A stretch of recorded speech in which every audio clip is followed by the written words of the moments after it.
까지 말씀입니다. 사무엘하 3장 6절부터 21절까지 말씀입니다. 사무엘하 3장 6절에서 21절 제가 봉독할 때 하나님의 음성으로 들으시길 소망합니다.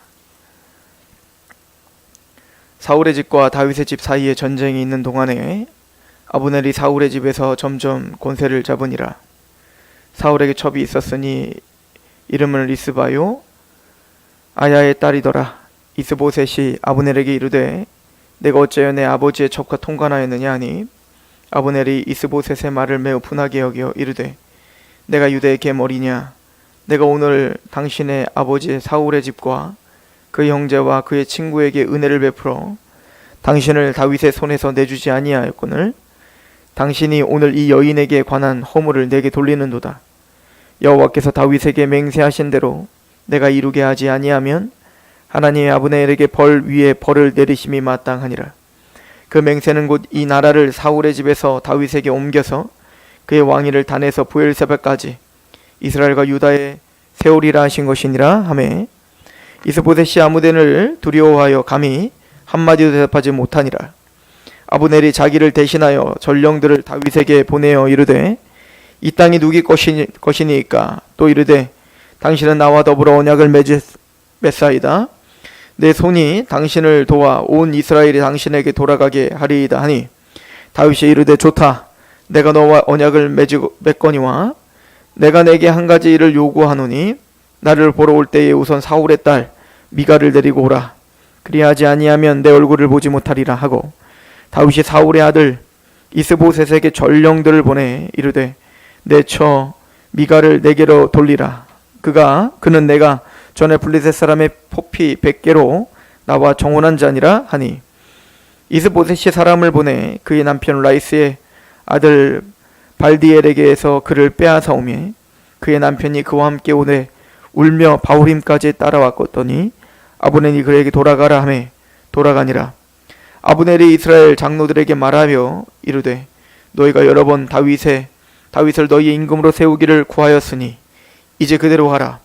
여호와께서 이미 다윗에 대하여 말씀하시기를 내가 내 종 다윗의 손으로 내 백성 이스라엘을 구원하여 블레셋 사람의 손과 모든 대적의 손에서 벗어나게 하리라 하셨음이니라 하고 아브넬이 또 베냐민 사람의 귀에 말하고 아브넬이 이스라엘과 베냐민의 온 집이 선하게 여기는 모든 것을 다윗의 귀에 말하려고 헤브론으로 가니라. 아브넬이 그프와 20명과 더불어 헤브론에 이르러 다윗에게 나아가니 다윗이 아브넬과 그와 함께한 사람을 위하여 잔치를 배설하였더라. 아브넬이 다윗에게 말하되 내가 일어나 가서 온 이스라엘 무리를 내 주 왕의 앞에 모아 더불어 언약을 맺게 하고 마음에 원하시는 대로 모든 것을 다스리게 하리이다 하니 이에 다윗이 아브넬을 보내매 그가 평안히 가니라. 아멘. 사실 오늘 본문은 사무엘하 3장과 4장까지 우리가 같이 상고할 것입니다. 우리가 지난주에 상고한 것은 이 아브넬이 이스보셋을 세워서 그러니까 사울 왕국이 이제 사울이 블레셋에 의해서 죽임을 당한 이후에 그의 아들이었던 이스보셋을 세워서 이스라엘을 재건했죠. 근데 사실은 이스보셋은 아무런 힘도 없었어요. 아무런 권력도 없었고 또 지도자가 될 만한 전혀 감이 아니었죠. 근데 아브넬은 대단히 훌륭한 장군이었고 또 통솔력도 있었고 지도력이 있었던 것 같습니다. 그러니까 아브넬은 이 이스보셋을 세워놓고 사실은 이제 그 이스보셋은 허수아비와 같았고 아브넬이 이스라엘을 통치하고 있었던 거죠. 근데 가만히 보면 아브넬은 다윗에게 하나님께서 기름 부으셨다는 것을 아마 아브넬뿐만 아니라 모든 이스라엘 백성들이 다 알고 있었을 거라고요. 그리고 사울이 다윗을 죽이려고 할 때에도 아마 이스라엘 백성들도 또 유다 백성들도 아마 그 사실을 다 알고 있었을 테지만 사울의 왕권과 또 사울의 그 다윗을 향한 그 증오를 알기 때문에 감히 누구도 다윗을 왕으로 세울 생각을 못 했었겠죠. 그러나 드디어 사울이 죽었습니다. 그래서 유대 백성들은 다윗을 왕으로 삼았습니다. 그러나 이스보셋을 비롯하여 아브넬 그리고 베냐민 지파를 중심으로 한 그 11지파는 이스보셋을 왕으로 모셔놓고 어찌 보면 하나님을 대적하는 거죠. 그러니까 하나님이 다윗을 선택하였고 다윗의 왕국이 세워질 것을 하나님은 의도하고 있다는 것을 이미 알고 있다고요. 그러니까 아브넬이 그런데 그 이스보셋과 관계가 좋아지지 않으므로 아브넬이 이스보셋에게 하는 얘기가 있죠.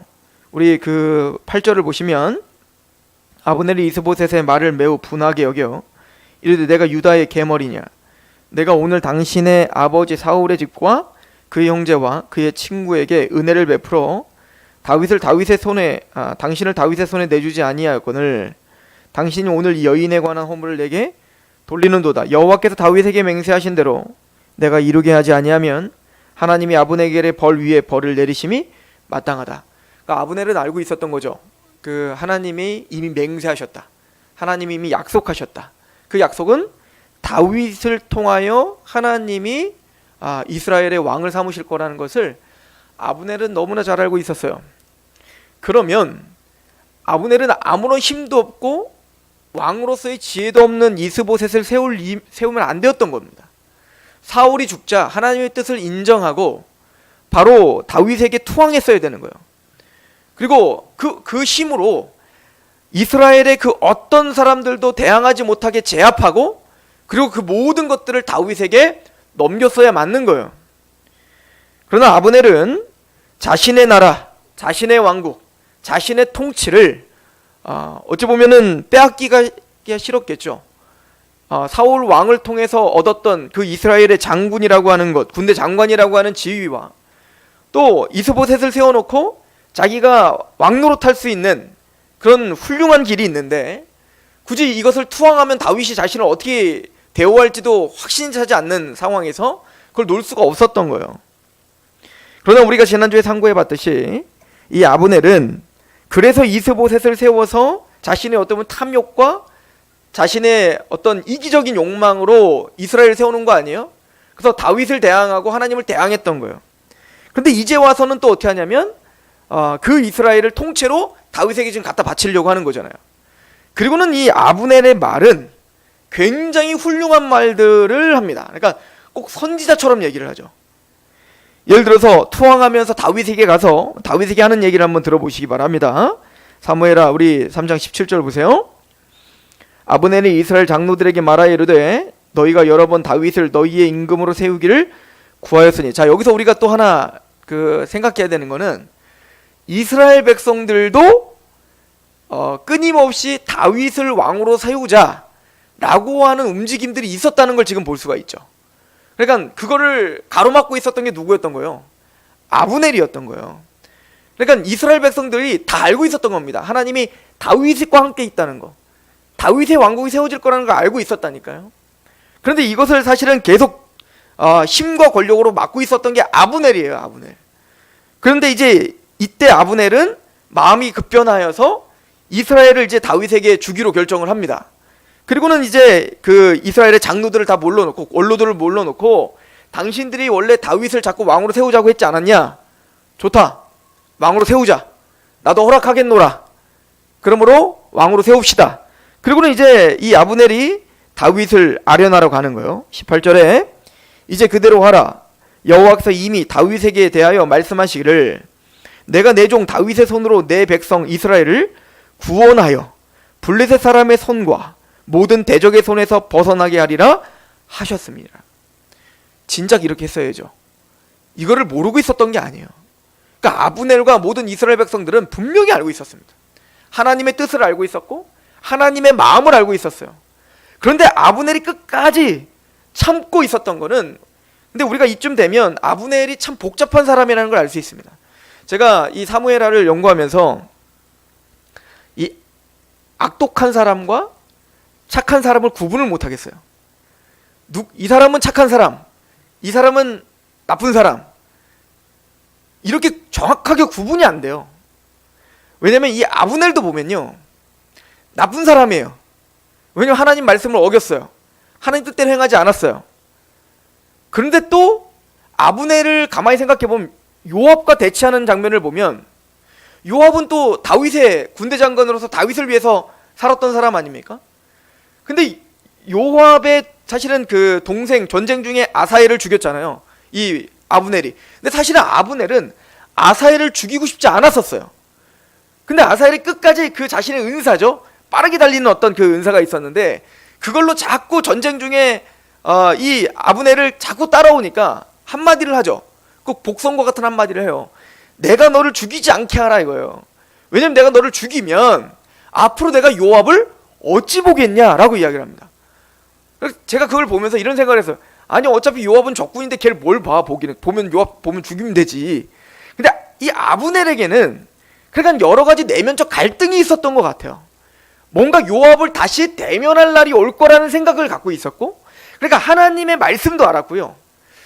이쯤 되면 아브넬을 무조건 나쁜 놈이라고 말할 수는 없는데, 지금 사울 왕국이 무너지고 사울 왕국이 죽었다는 그 소식을 듣고 아브넬은 좀 긍정적으로 평가해 보면 사울 왕국의 모든 왕자들이 다 죽임을 당할 거라고 생각을 했을 거 아니겠습니까? 그러다 보니까 이 아브넬은 자신의 주군이었던 사울을 대신해서 그 아들들을 내가 좀 보호해야겠다라고 하는 마음이 있었을 수도 있어요. 이거는 제 생각이에요. 근데 이거를 왜 제 생각이라고 말하냐면 성경은 침묵을 지킵니다. 게다가 다윗은 무조건 좋으냐? 그렇지도 않아요. 잘 생각해 보세요. 다윗이 오늘 아브넬이 와서 전령을 보내가지고 내가 당신에게 다 투항할게요 라고 했더니 다윗이 조건 하나를 걸죠. 그 조건이 뭐냐면, 사울의 딸 미갈이 원래 내 아내였는데 사울이 나에 대해서 화가 나가지고 다른 사람한테 넘겨줬잖아요. 그 다윗의 아내를 뺏어가지고 다른 사람에게 결혼을 시켰단 말이에요. 그러니까 조건 중에 하나가 뭐냐면 미갈을 다시 나에게 데려와라 라고 하는 거예요. 근데 지금 시간이 한참 흘렀어요. 물론 다윗이 사울에 의하여 아내가 빼앗긴 것은 대단히 고통스럽고 슬픈 일이에요. 그런데 지금 시간은 한참 흘렀고 다윗은 여러 명의 다른 아내들이 많이 있어요. 그런데 굳이 또 미갈을 또 데려오려고 해요. 그래서 오늘 어떤 슬픈 장면이 나오냐면, 그 미갈은 사실은 다윗을 굉장히 좋아했었잖아요. 사랑했었잖아요.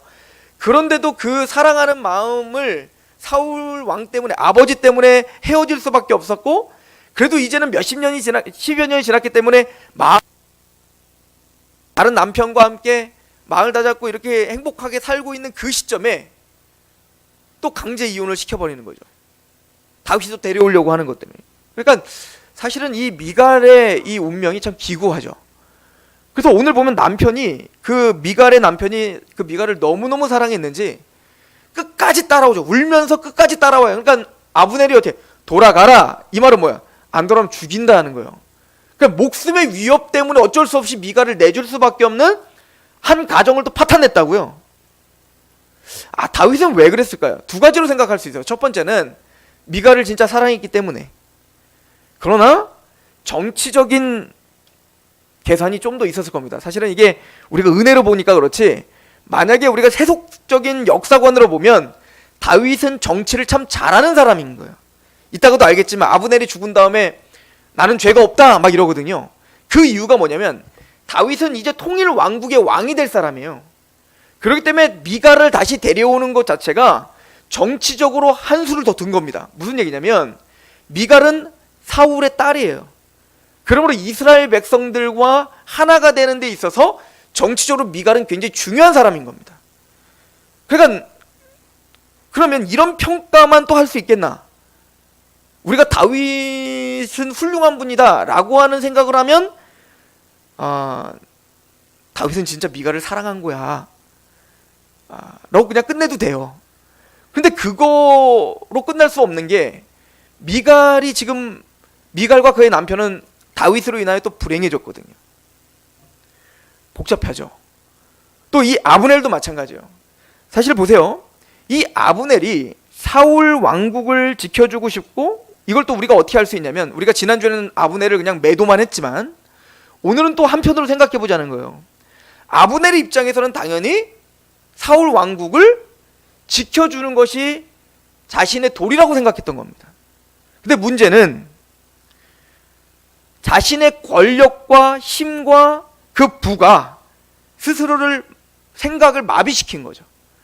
그래서 마땅히 자신이 뭐 허수아비든 무슨 뭐든 이스보셋이 왕이 있다면 그 왕의 말에 복종해야 되는 것이 하나님의 질서인데, 이 아브넬은 자신의 힘과 권력을 믿고 이스라엘과 남유다 또한 자신이 좌지우지할 수 있다고 믿었던 거예요.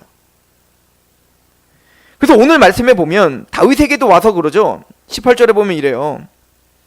이제 그대로 하라. 여호와께서 이미 다윗에 대하여 말씀하시기를 내가 내 종 다윗의 손으로 내 백성 이스라엘을 구원하여 블레셋 사람의 손과 모든 대적의 손에서 벗어나게 하리라 하셨다. 내가 그걸 허락하겠다는 거예요. 내가. 그러니까 아브넬의 마음에는 지금까지 하나님을 대적했던 이유가, 이걸 알면서 대적한 거는 뭔가 찝찝한 마음은 있었겠지만 어쨌든 내가 이스보셋의 편만 되어 있다면 이 이스라엘 왕국은 유지될 수 있다라고 생각을 했던 것 같습니다. 그런데 이 아브넬이 그러면 다윗에게 꼭 선지자처럼 하나님이 당신이 왕이 되는 것을 허락했습니다. 당신을 통하여 블레셋 사람들에게서 이 이스라엘 구원할 자는 당신밖에 없습니다 라고 이런 고백하는 것이 굉장히 훌륭한 지금 고백이긴 하지만 동기가 뭐냐 이거예요. 아브넬이 이렇게 한 동기가 뭐냐고요. 하나님의 말씀에 다시 돌아온 거잖아요. 하나님 말씀에 다시 순종하고 있는 거잖아요. 근데 그 순종하는 동기가 뭐냐고요. 동기는 자신의 분노 때문이에요. 누구에 대한? 이스보셋에 대한 짜증남입니다. 이스보셋이 꼴보기가 싫은 거죠. 왜냐면은 아브넬이 사울의 첩과 통관을 했지 않습니까? 그것을 이스보셋이 지적했어요. 왜 당신은 우리 아버지의 첩과 통관했습니까? 그러면 빨리 굴복해야죠. 빨리 하나님 앞에 자복하고 왕 앞에 미안하다고 해야죠. 그런데 대놓고 뭐라고 하는 겁니까? 이스라엘이 어떻게 지탱되고 있는데, 네가 어떻게 왕 노릇하고 있는데, 내가 아니면 네가 왕 노릇할 수 있다고 생각하느냐? 그럼 누구를 협박하죠? 이스보셋을 협박하고 내가 지금 붙잡고 있으니까 네 나라가 지금 세워져 있는 거지, 내가 당장 널 놓기만 하면 너는 끝장이야. 어차피 하나님이 네 나라 다 망하게 하기로 했어. 다윗 나라가 원래 하나님의 왕국이 되는 거라고. 그리고는 마음이 확 변한 거예요. 그리고는 지금 다윗에게 가는 거예요. 그러니까 아무리 이 아브넬이 올바른 고백을 하고 있고 선지자처럼 말을 하고 있더라도 그의 태도와 동기는 악한 겁니다. 근데 그래서 이제 아브넬에게 와서 다윗에게 왔어요. 자, 그러면 아브넬의 악함은 악한 거고, 어쨌든 결론이 어떻게 됐든 그렇게 됐다면 잘 된 거 아니에요? 여러분들이 요압이라면 어떻게 생각해야 되냐면, 지금 아브넬이 그렇게 결정하고 그 장군들을 다 데리고 지금 다윗에게 왔다는 얘기는 피 한 방울 흘리지 않고 남유다가 북이스라엘과 통일할 수 있는 굉장히 좋은 기회가 열린 거예요. 이제 평화 시대가 시작된 거예요. 근데 요압은 이제 다윗이 이제 아브넬과 같이 언약을 맺죠. 그래서 그리하자, 체결하자. 그래서 평화 조약을 맺습니다. 그런데 그 아브넬이 그렇게 조약을 맺고 가고 있는데 요압이 뒤늦게 와서 다윗에게 이제 22장부터 이제 아브넬이 살해당하는 장면이 나오는데요. 그 장면에 보면 요압이 화를 냅니다. 뭐라고 화를 내냐면, 어찌 아브넬을 그냥 보냈냐 이거예요. 아브넬은 분명히 지금 염탐하러 왔다. 염탐하러 와서 남유다를 지금 치러 온 겁니다 라고 이야기를 했다고요. 근데 다윗은 그걸 승인하지 않습니다. 다윗은 사람 보는 눈이 있다고요. 그래서 그 아브넬과 이야기를 하면서 아브넬의 진심을 봤다고요. 그래서 그것 중에 사실은 또 확인해 보려고 했던 게 뭐냐면 미갈을 달라는 거였어요. 원래. 왜냐면 미갈은 누구의 딸이니까, 사울의 딸이니까 그 사울의 딸을 주는 걸 보면서 뭔가 화친과 평화가 지금 시작되는 것을 확인할 수 있는 방법이기도 했어요. 그래서 이것을 확인하기 위해서 다윗은 또 이스보셋에게 전령을 보내서 미갈을 달라 해서 이스보셋이 기쁜 마음으로 또 미갈을 주는 장면이 나와요. 자, 이쯤 됐으면 요압은 게다가 누가 결정한 거예요? 다윗 왕이 결정한 거라고요. 근데 요압은 어떻게 하냐면 그 아브넬을 쫓아가서 잠깐 나 좀 봅시다. 그리고 불러서 죽여버립니다. 그래서 요압이 아브넬을 죽여요. 요압이 아브넬을 죽인 이유를 이렇게 이야기합니다. 우리 29절 보세요. 그 죄가 우리 27절부터 보면 그 사건이 나와요. 아브넬이 헤브론으로 돌아오매 요압이 더불어 조용히 말하려는 듯이 그를 데리고 성문 안으로 들어가 거기서 배를 찔러 죽이니 이는 자기의 동생 아사엘의 피로 말미암음이더라. 그 후에 다윗이 듣고 이르되 넬의 아들 아브넬의 피에 대하여 나와 내 나라는 여호와 앞에 영원히 무죄하니 그 죄가 요압의 머리와 그의 아버지의 온 집으로 돌아갈지어다. 또 요압의 집에서 백탕병자와 나병 환자나 지팡이를 의지하는 자나 칼에 죽는 자나 양식이 떨어진 자가 끊어지지 아니할지로다 하니라. 요압과 그의 동생 아비새가 아브넬을 죽인 것은 그가 기브온 전쟁에서 자기 동생 아사엘을 죽인 까닭이라. 요압은 복수심에 불타서 아브넬을 죽인 겁니다. 아브넬이 움직이는 태도와 동기도 탐심입니다. 분노입니다. 악한 동기입니다. 그리고 아브넬은 착각했습니다. 내가 결정만 하면 북이스라엘과 남유다는 그냥 통일될 수 있다고 믿었습니다. 근데 그 아브넬을 죽인 건 또 요압입니다. 근데 요압이 아브넬을 죽인 동기 또한 복수심입니다. 사실은 아브넬이 그 아사엘을 죽인 것은 죄가 될 수 없어요. 왜냐하면 전쟁 중이었기 때문입니다. 전쟁 중이었기 때문에 전쟁 중에는 사실은 포로도 있고 죽임을 당하기도 하고 그러는 거예요. 그런데 그 전쟁 중에 일어났던, 게다가 이 아브넬은 아사엘을 죽이고 싶은 마음이 없어요. 끝까지 그를 보호해주고 싶었어요. 근데 어쩔 수 없이 아브넬을 죽였어요. 그리고 지금 모든 전쟁이 끝났고 이제는 하나님은 어찌됐든 아브넬의 그 악한 동기든 이스보셋의 무능함이든 어찌됐든 지금 북이스라엘을, 이 이스라엘을 이제는 다윗이 다 통치할 수 있는 아주 좋은 여건이 마련됐어요.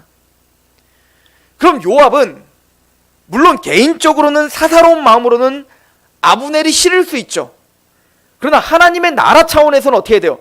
또 다윗 왕의 부하로서 당연히 다윗 왕의 명령을 받아야 될 이 요압은 다윗의 명령을 거부해버립니다. 그리고 다윗이 모르게 몰래 가갖고 아브넬을 지금 죽여버리는 겁니다. 요압은 자신의 개인적인 사사로운 욕심과 또 복수심, 이 복수심으로 말미암아 아브넬을 죽였어요. 그럼 생각해 봅시다. 요압은 무조건 나쁜 사람입니까? 요압의 입장에서는 충분히 또 이해할 수 있는 것이 있지 않아요? 그러니까 요압이 무슨 선지자도 아니고 다 알지 못하니까 당연히 아브넬은 적군의 장수고, 장수가 왔을 때 장수를 죽이기만 하면 사실은 금방 이스라엘을 전복시킬 수 있는데 다윗 왕이 자꾸 그거를 막으니까 자신은 또 자신의 나름대로 이스라엘의 나라를 위해서 그렇게 한다고 생각하지 않았겠어요? 그런데 아무리 미화시키고 아무리 그것을 합리화시키더라도 지금 성경이 지적하고 있는 것은 요압이 움직이고 있는 원동력은 악한 감정인 거예요. 복수심입니다. 그러면 이스보셋은 어때요? 이스보셋. 이 이스보셋은 사실은 왕을 하고 싶었던 사람은 아니었던 것 같습니다. 그냥 아브넬에 세웠기 때문에 왕이 됐던 것 같습니다. 자신도 알아요. 자신이 얼마나 무능하고 지혜가 없고 하나님이 자신과 함께 있지 않다는 것도 안다고요. 블레셋을 막을 수 있는 전혀 능력이 없다는 걸 스스로 알고 있어요.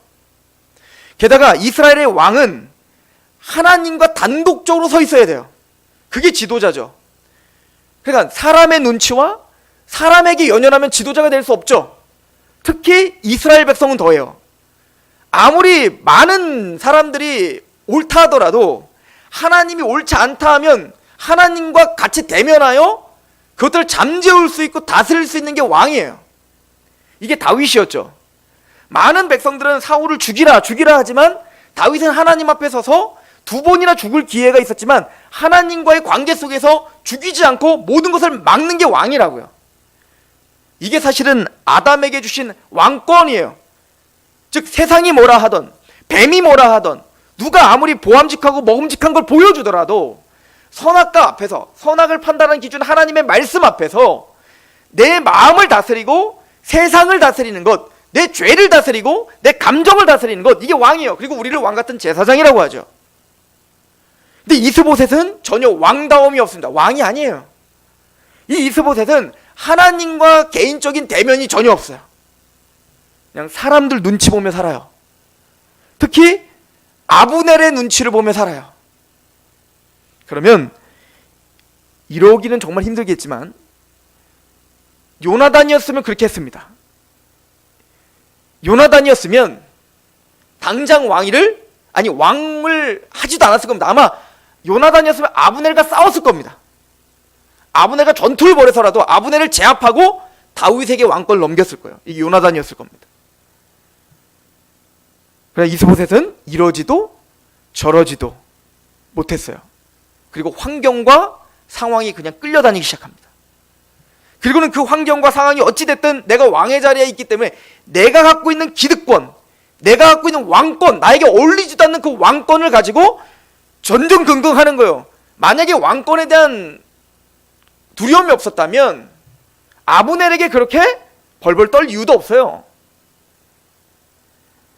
그러나 이스보셋은 자신의 어떤 왕권과 기득권과 그 모든 것들을 놓치기 싫은 그 마음, 그 하나만으로 그냥 그 자리를 유지하고 있는 모습을 볼 수가 있습니다.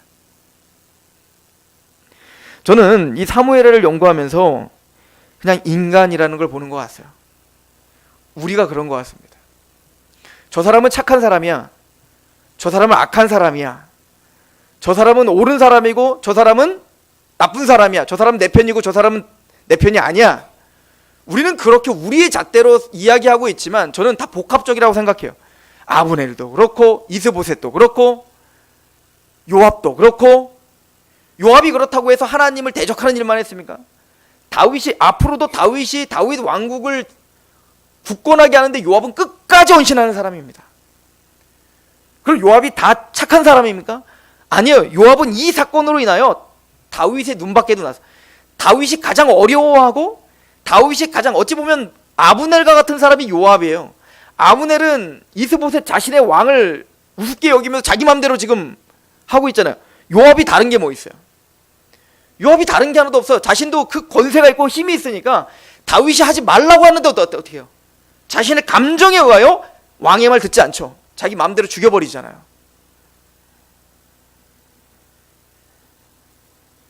그러니까 이 세상의 역사가 또 우리의 인생이 거룩하면 좋겠는데 우리의 인생 자체가 또 하나님의 왕국이 우리에게 임했고 다윗이 거기 있으면 그냥 다윗의 뜻대로 또 하나님의 뜻대로 통치되면 좋겠는데 이스라엘은 그런 모습이 보이지 않아요.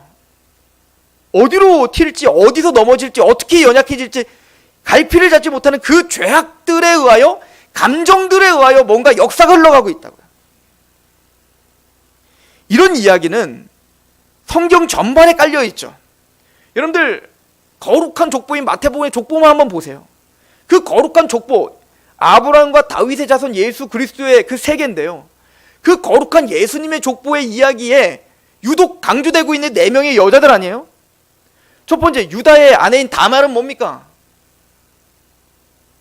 며느리와 간통을 저지른 거예요.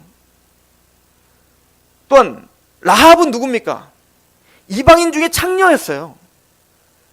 또 밧세바는 누구예요? 솔로몬을 낳았던 밧세바는 누굽니까? 아예 다윗은 우리아의 아내와 결혼했다고 이야기를 하고 있습니다. 또 룻은 누굽니까? 모압 여인 아니에요. 이방 여인이고 창녀였고 간통이고 대표적으로 여자들이 들어가는데 다 죄들이에요. 죄악된 계보인 거예요. 그런데 중요한 거는 그 죄악된 인간사와 그 죄악된 악한 동기로 움직이고 있는 그 모든 세상사, 이게 아담 이후로 그렇게 된 거 아니겠습니까? 여러분들 12지파도 마찬가지예요. 나중에 야곱이 12지파에게 축복하는 장면을 보는 건 사실 축복이 아니에요. 저주가 더 많아요. 거기 보면 난리도 아닙니다. 르우벤은 자기 아버지 침상에 올라가서 아버지 첩이랑 간통을 저질러서 르우벤이, 그럼 이스라엘에서 제껴줘야 되잖아요. 아니에요. 근데 이스라엘에 들어가요, 르우벤이. 그뿐입니까? 시므온은 어땠죠? 레위랑 나중에 야곱이 세겜 땅에서 자기 딸 디나가 강간을 당했을 때 어쩔 수 없이 그들의 할례를 받아라. 그럼 내가 너희를 사이를 맞아주겠다라고 했더니, 그래서 할례를 받고 있는 그 남자들을 그 시므온과 레위가 어떻게 칼 들고 와서 다 찔러 죽였잖아요. 살육을 했던 거 아닙니까? 그것 때문에 나중에 야곱이 막 저주를 해요. 그러니까 12지파의 이야기를 쭉 보면요, 다 죄악된 사람들이에요. 근데 그들이 12지파래요. 여러분들 계시록 7교회를 한번 보실래요? 계시록 7교회를 보면 오고 오는 모든 세대의 교회의 이야기예요. 게다가 7교회는 초대교회 아닙니까? 사도 요한이 목회하는 교회 아니에요? 사도 요한이 지금 말씀을 듣고 있는, 사도 요한의 말씀을 듣고 있는 교회들 아닙니까? 그런데 그 교회가 온전하던가요? 거룩하기만 하던가요? 사대교는 아예 선한 행실이 전혀 나타나지 않는데요, 아예 죽어있다는 거예요.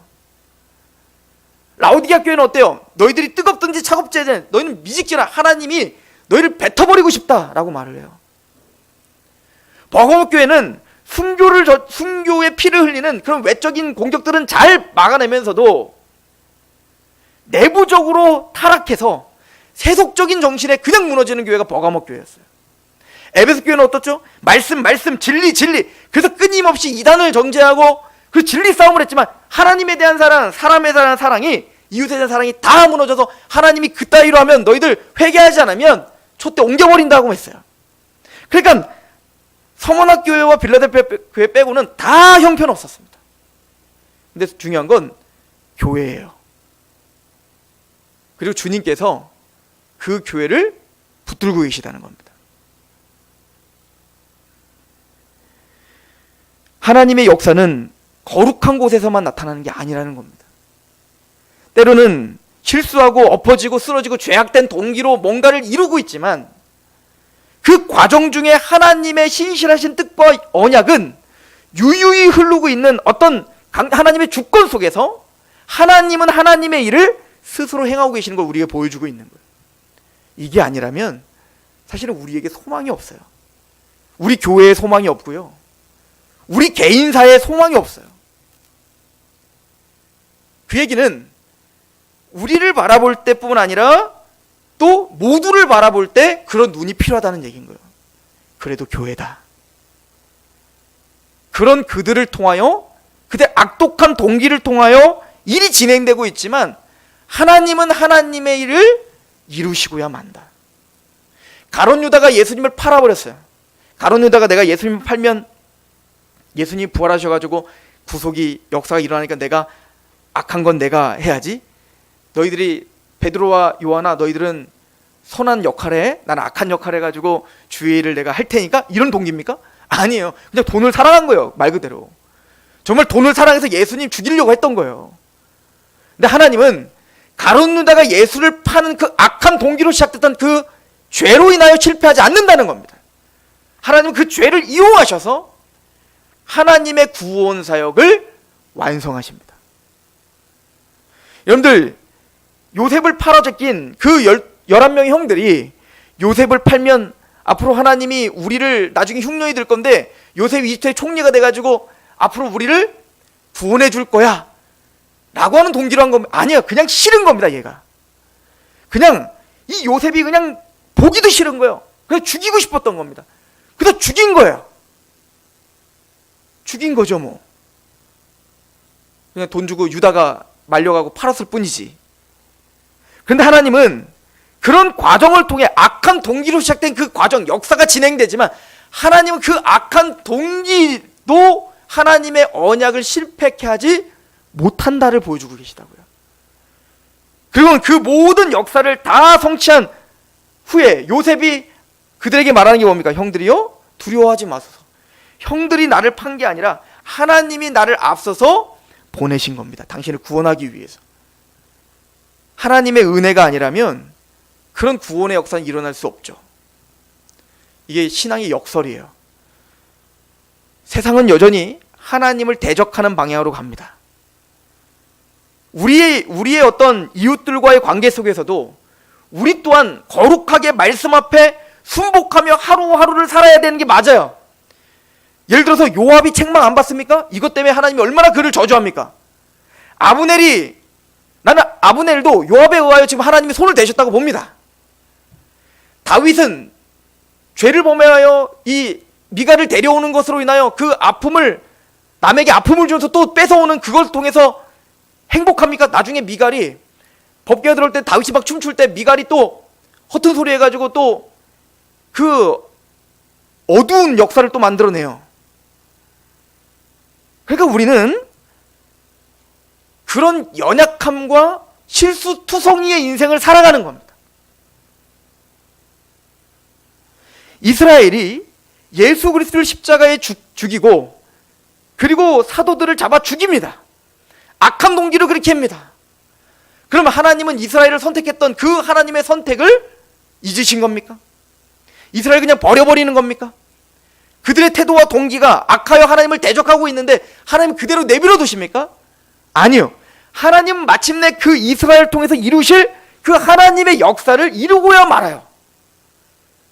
바울도 성경의 인물들도 그 역사가 어떻게 흘러갈지는 정확하게 알 수 없어요. 오늘날 우리에게 어떤 일이 벌어질지는 알 수가 없어요.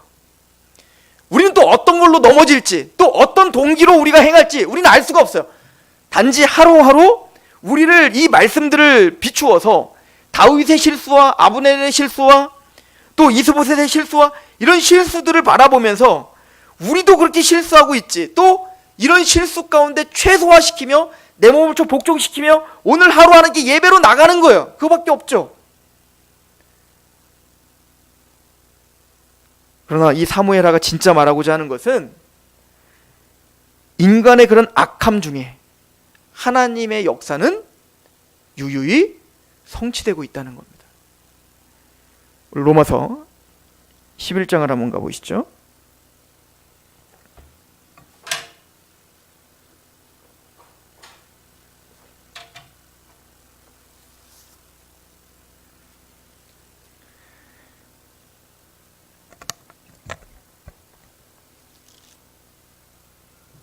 로마서 11장, 사도 바울이 이스라엘이 복음을 대적하고 있고 믿음이 생기지 않는 모습을 보면서 답답해합니다. 그들은 버림당한 건가? 그의 악함으로 그들은 버림당했나? 그런데 바울은 그렇지 않음을 고백합니다. 28절 보시죠. 복음으로 하면 그들이 너희로 말미암아 원수된 자요, 택하심으로 하면 조상들로 말미암아 사랑을 입은 자라. 육적 이스라엘을 말하는 거예요. 하나님의 은사와 부르시면 후회하심이 없다. 하나님은 이스라엘을 분명히 불렀다. 근데 지금 현실은 하나님을 대적하고 있는 죄악 가운데 있다. 그럼 하나님은 그들을 버렸나? 그렇지 않다. 하나님은 그런 악한 그들을 통하여 뭔가 이루시려고 하는 큰 뜻이 있다. 그 얘기를 하죠. 자, 그 뜻은 무엇입니까? 25절 잠깐 갔다 갈게요. 25절. 형제들아, 너희가 스스로 지혜있다 하면서 이 신비를 너희가 모르기를 내가 원치 아니하노니, 이 신비는 이방인의 충만한 수가 들어오기까지 이스라엘의 더러는 우둔하게 된 것이다. 예를 들어서 초대교회 때 이스라엘 백성들이 강팍함으로 제일 먼저 한 게 뭐냐면 예루살렘 교회를 핍박한 겁니다. 그 첫 번째가 스데반을 쳐 죽인 거예요. 그리고 그 스데반이 쳐 죽임을 당한 이유로 악함이죠. 악한 동기예요. 근데 그 악한 이스라엘 백성들의 완악함으로 인하여 이스라엘의 예루살렘 교회가 핍박을 당했고, 그로 인하여 그들이 다 흩어져 땅끝까지 흩어지게 됐습니다. 꼭 불씨를 끌려고 막 흩었더니 그 불씨가 날아가 다른 곳에 불이 옮겨 붙은 것처럼 그 강팍한 육적인 이스라엘 백성들의 핍박을 통하여 예루살렘 교회가 흩어져 땅끝까지 이르러 상상할 수 없는 복음의 편만한 전파가 시작됐습니다. 그리고 그 시작점과 어디까지? 마침내는 이방인의 충만한 수가 다 찰 때까지 하나님의 우리가 상상할 수 없는 신비한 계획이 지금 이루기 위한 하나의 도구일 뿐이다 라고 이야기를 한다고요. 그럼 이스라엘의 완악함은 잘했다는 얘기가 아니에요. 그들은 죄예요. 책망받을 겁니다. 그러나 그 악함으로 인하여 하나님의 교회를 향한 그 역사의 구속의 역사는 실패하지 않는다는 거예요. 그리고 이 바울이 하나님께 고백하는 건 이겁니다. 보시죠. 33절. 깊도다 하나님의 지혜와 지식의 풍성함이요 그의 판단은 헤아리지 못할 것이며 그의 길은 찾지 못할 것이로다. 누가 주의 마음을 알았느냐? 누가 그의 모사가 되었느냐? 누가 주께 먼저 드려서 갚으심을 받겠느냐? 이는 만물이 주에게서 나오고 주로 말미암고 주에게로 돌아감이라. 그에게 영광이 세세에 있을지어다. 아멘. 깊도다 하나님의 지혜와 지식의 풍성함이요 그의 판단은 헤아리지 못할 것이며 그의 길은 찾지 못할 것이다. 하나님의 신비가 여기 있다는 거예요. 우리가 상상할 수 있는 1 더하기 1은 2다라고 하는 공식으로 우리는 하나님의 뜻을 알 수 없다는 겁니다.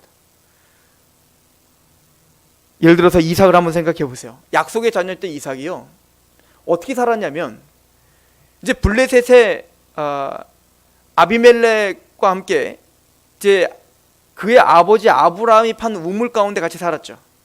사실 아브라함과 아비멜렉이 그 언약을 체결했거든요. 그런데 그 아비멜렉은 이삭이 굉장히 부유해지기 시작하니까 핍박을 가기 시작합니다. 그래서 우물을 빼앗아 버리죠. 그러니까 이삭은 어떻게 하냐면 바보처럼 그냥 뺏기고 가요. 그냥 뺐냐? 뺏어라. 그리고 떠납니다. 그러면 팠더니 또 우물이 파져요. 그래서 그랄에 가서 우물을 팠더니 또 그 그랄 목자들이 와서 그 우물을 뺏어 버립니다. 이삭 어떻게 하죠? 대항하지 않고 그냥 또 줘버리고 떠나요. 그러니까 이삭은 항상 지는 인생을 살아요. 이삭은 항상 대항하지 않고 그냥 뺏기면 뺏기고 뺏으면 줘버려요. 그러니까 어찌 보면 지는 인생을 사는 거죠.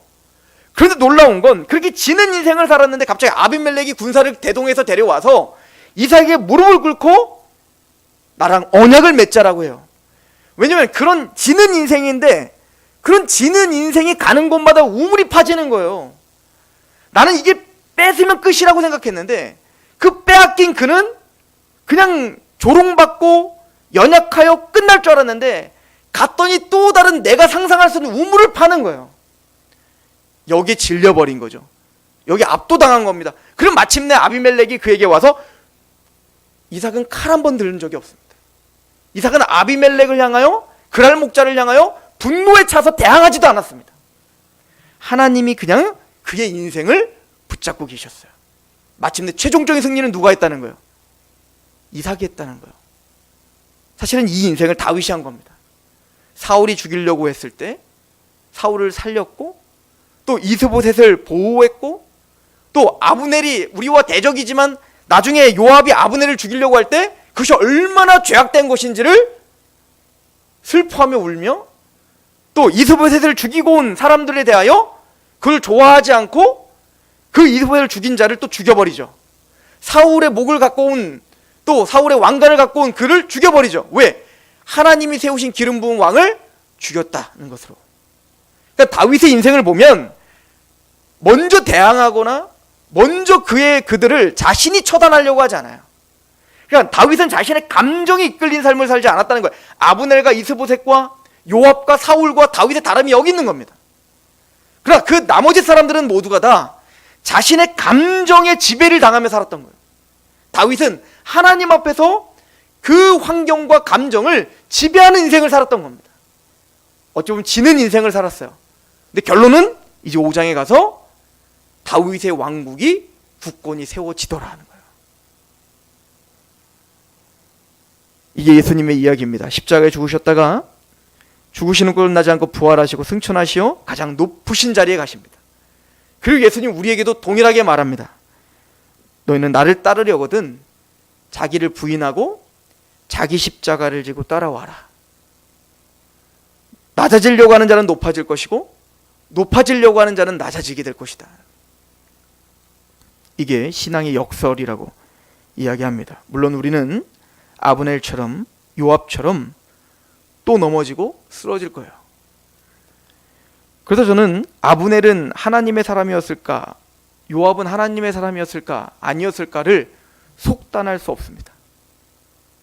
사실은 그렇게 날카롭게 자른다면 누군가가 여러분들을 또 저를 그렇게 날카롭게 자르 우리의 속속들이 페북까지 살펴서 여러분들이 하나님의 사람인가 아닌가를 본다면 거의 하나님의 사람으로 보이지 않을 수가 아마 클 겁니다. 그래서 우린 다 은혜가 필요한 사람들이라는 거예요. 사실은 이 사무엘하는, 그래서 우리 모두는 다 은혜가 필요한 사람들이고 하나님의 주권과 그 지혜가 우리를 인도하지 않으면 우리는 전혀 교회될 수 없는 사람들이라는 겁니다. 그런데 그 하나님의 주권과 그 지혜가 오늘 우리를 붙들고 있다는 겁니다. 그래도 그들은 이스라엘인 거예요. 또 그 7교회는 7교회인 거예요. 그 오합지졸 같은 12지파의 그 12아들들은 하나님의 택함 받은 이스라엘이에요. 그래서 나중에 새하늘과 새 땅에 딱 갔을 때 여러분들 12제자들 보세요. 예수님을 십자가에서 다 도망갔던 게 12제자 아니에요? 그런데 그렇게 실패자였던 그들이 새 예루살렘에 왔더니 새 예루살렘 문이 바로 그 12지파의 이름으로 되어 있고, 또 그 새 예루살렘의 모든 반석이 12사도의 이름으로 되어 있다는 사실을 우리 명심하셔야 됩니다. 우리는 교회고 하나님의 백성들이고 그 하나님의 지혜가 우리를 인도하는 거예요. 합력할 선을 이루시는 국률이 있어서 우린 교회고 성도인 것입니다. 그래서 우린 낮아져야 되는 거예요. 우리를 바라볼 때, 또 이웃을 바라볼 때, 또 하나님을 바라볼 때 우리는 겸허하게 하나님의 말씀 앞에 서 있어야 되는 줄 믿습니다. 기도하겠습니다.